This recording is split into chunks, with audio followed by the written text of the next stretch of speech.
illumination of really your own state of unity or enlightenment, you're going to have to read this knowledge in an experiential way. You're going to have to detach from the older understandings, which are your veils. You're going to have to transmute those veils so they literally dissolve. And you're going to step into a very brand new type of understanding, which is the experiential meanings that have been revealed from God that become the very principles upon which you live. Now, you will have success.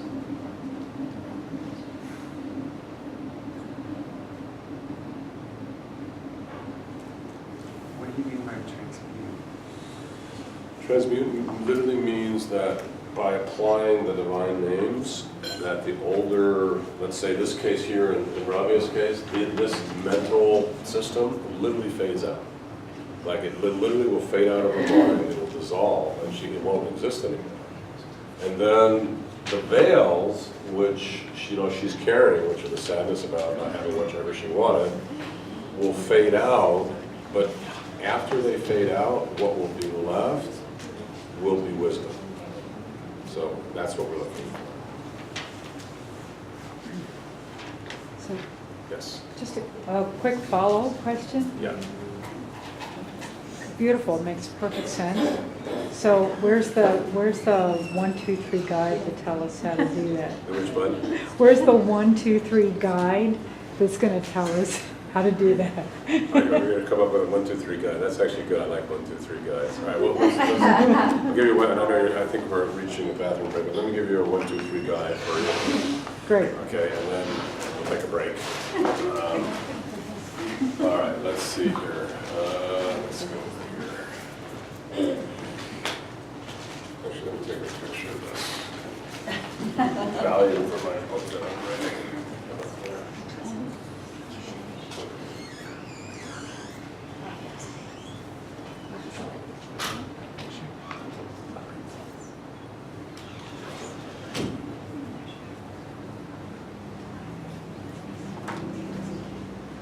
Okay, so here's your steps. And again, remember that whenever you read in our way, you have to do this. This is your guide.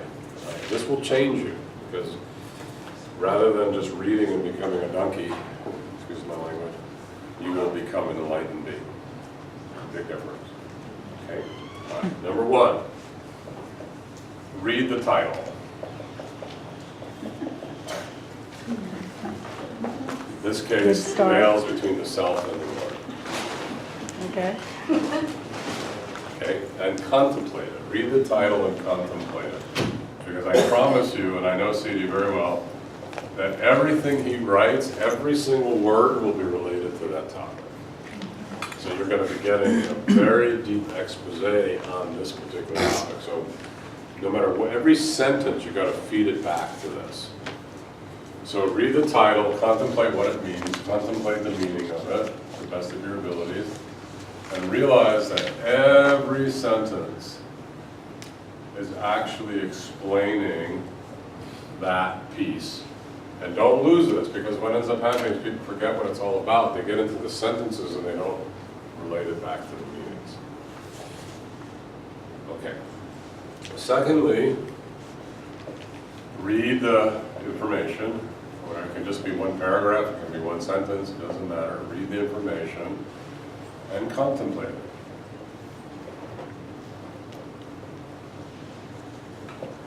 And usually when you do that, you will come up with a rational understanding. A rational understanding means that your mind will go to the past, say, this is what I've learned, and this is what it means. All you're doing is applying past knowledge onto present time situation. Okay?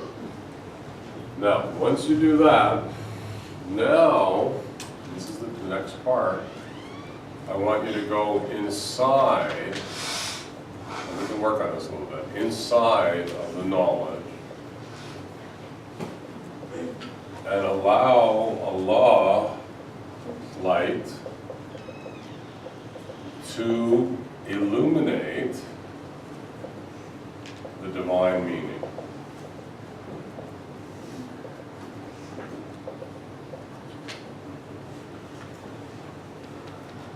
Read the words, let the light of God come into it, illuminate it. It will shine through those words, and when it shines through, what you will see is the following. You will understand some meaning.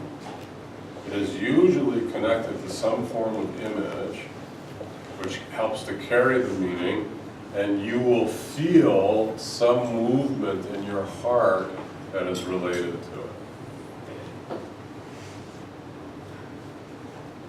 So what that means is that your heart is going to be changed through the illumination of God's light through those words, and that change of your heart is what we're really looking for. Could you go over that last bit again? From which part? Especially from the meaning Okay. in the heart. You're reading the words. Now, you're taking the words, you're sitting with Allah. As you sit with Allah, Allah opens up divine light, which is usually Alim, or Aqal. It's one of those qualities. The light now shines through the words, and as it shines through the words, it refracts the words. The words break open inside of your being, in your heart. You will literally see images. You will feel something different that you may have never experienced before, and you will have understanding that comes out of it that will be like, oh my God, that's new, that's different. Aha, that's something I didn't understand before. So you'll have you will experience it. It will be so rich. Oh yes, now I understand what he means. Oh, there it is. That experiential new meaning that you have an image. Oh, I understand. He's to avail is the attachment of my ego light into my rational mind that blocks me from having the true understanding of the reality of God itself. And this is why I've been stuck for the last 10 years. Like it just breaks it free inside of you. That breaking free is experiential meaning. Okay, so this meaning, image, feeling equals experiential meaning, because you experience it. It's an experience. It's not just an old past thing. It's an experiential meaning, and that experiential meaning needs to change you. And again, it doesn't matter, even you can read anything. You can read the Gitas, you can read the Vedas, you can read anything. And when you look into it and you have experiential meaning, you'll see the truth of it. The experiential meanings will show you the truth of whatever you read. And unfortunately, some of the things you read may not be truthful. Like when you bring the light of God into it, it may turn dark. It may turn like I've read things where after I read it, I can't even lift my head up. The lies are so deeply embedded in it that I feel like I've been absorbed something so bad that it takes me hours to get it out of my head. Because the meanings that are in these things can be really profoundly wrong. And so you have to be careful because, there's Google today, everything's out there. So the experiential meanings will show you what? The truth. By God. The truth of God. It will show you how God looks at what you just read. That's what it's going to show you. It's going to give you the illumination by God's light of God's truth of what you read, which is going to open up into that experience. Okay, that's the first step. And the last step of this is now you have to die to the past. Dying to the past means let go of rational understanding and accept divine meaning, and finally transmute, meaning dissolve away, transmute the old so that the only thing that exists inside of you is the new. So the old goes and the new exists, and everything you now live by is the new. So what are you living by? You're living by God's light. You're no longer living by your old self and your old ideas. You've let go of your old self. That's what I mean die each moment. Each moment you die, you have to die to your old self. And if you learn something and you don't die to it, that's, many of you are doing this. You learn all this Sufi stuff and you don't do anything with it. You've learned it, but you haven't transmuted it and you haven't actualized the new. So you learned it, big deal. You know, you've learned it. What have you done with it? Stop for, you know what I'm saying? I don't mean to be on your case, but the point of it is that if you haven't transmuted yourself and learned to live a new way, you're just the old person with a little more knowledge. And the old person of you is not going to reach. The new person in you will reach. I think that what I've been learning is that, you know, I've been looking at it in the past as a perspective instead of looking at it as the Illumination as the present. Exactly. So That's a big shift.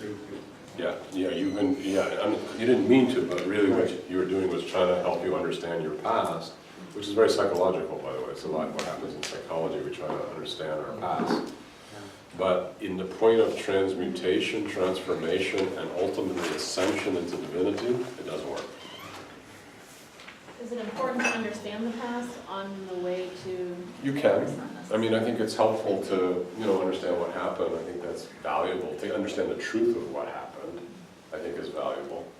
But even understanding the truth of it without transmutation, it's valuable, but you are not going to go anywhere. You're going to end up in that second state of somebody who's learned a lot but doesn't do anything with their life.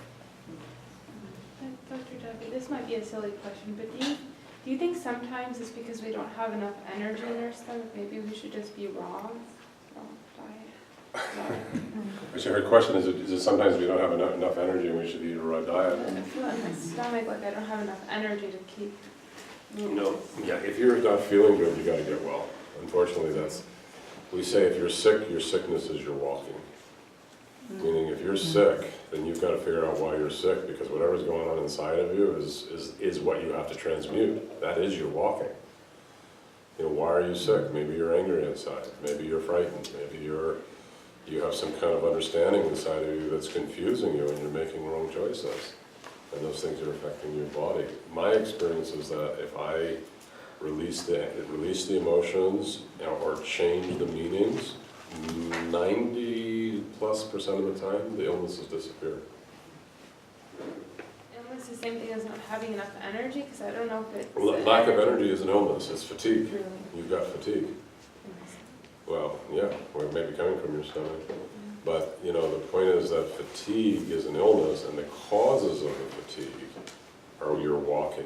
Why are you fatigued? Because there's some level that you're not reaching to the chi, you're not reaching to enlightenment by al-hay. I feel like for me it has to do with functioning, having trouble functioning in the world. Yes. I'm trying to find the balance. Like I wish I could be a nun and do my writings, but then everyone's telling me, no, just be in the world, but I don't know. It's really hard. You don't know how to be in the world. Yeah, and that drains you because that's not what you want. Yes, I want to be a nun. I want to... Yeah, you want to be a nun. But at the same time, if you look deeply, Allah actually puts you in the world a little bit more. So even though you want hard. I know, it's hard. And that's your walking. You got to walk through the place that doesn't want to go there. Am I supposed to be in receiving light when I'm doing my work or something? Or like, how do you... A spiritual person receives light through everything they do. Whether it's working, eating, walking, making love, being with their beloved, everything they do, they receive light from God's light. Can I ask you just one more? So what is the difference between, okay, now I'm doing upholstery, but what is the difference? Isn't it better just to be home and write CD instead of doing the chairs? No, because in the Sufism, this is a middle path, meaning that what we've learned is that there's times for retreat and times for seclusion and times to go up in the cave. But in the middle way, you actually don't take your whole life and stick yourself in a monastery. What you do is you can go for periods of time, but then you go back to the world and learn to live what you've learned in the world. You see, so it's a combination. The middle path is not all in the world and it's not all in the monastery. It's both. It's monastery and world. World and monastery. It's balance. You have to be able to live while you're in the world as if you're in the monastery. Okay. Before you take, we're almost at time, so let me just complete this one little piece and then we'll come back and we'll do some questions. So, the bottom line for, again, I'm trying to give you a really key piece of understanding. And this is how you use knowledge from beings that have reached awakening to benefit you.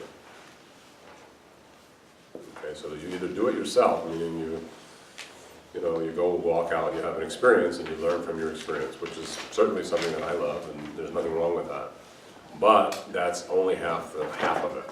The other half of it is there's many, many great masters out there who have walked, very, very deeply, like Sidi, like Muhammad, like Jesus, like, whomever.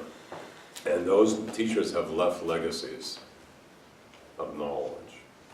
And your work, one of the very fast ways of reaching unity is to read a truly attained master and to absorb their knowledge like I'm teaching you here. If you do this, you will quantum leap from a 40-year process, it could be a 10-year process or even a 5. I know people who've reached it in 1 year. Not many, but there's a few. But they did it through absolute surrender. They learned it and they died to it, and when they were done with it, they never went back. It was over. That's that level of commitment and transmutation that it takes. So this is how you speed your process up. It's one of the ways of learning. Don't miss it because it's extremely valuable. Okay? All right. So with that, we'll take a half-hour break. We'll come back and do a little bit more. Okay? Thank you.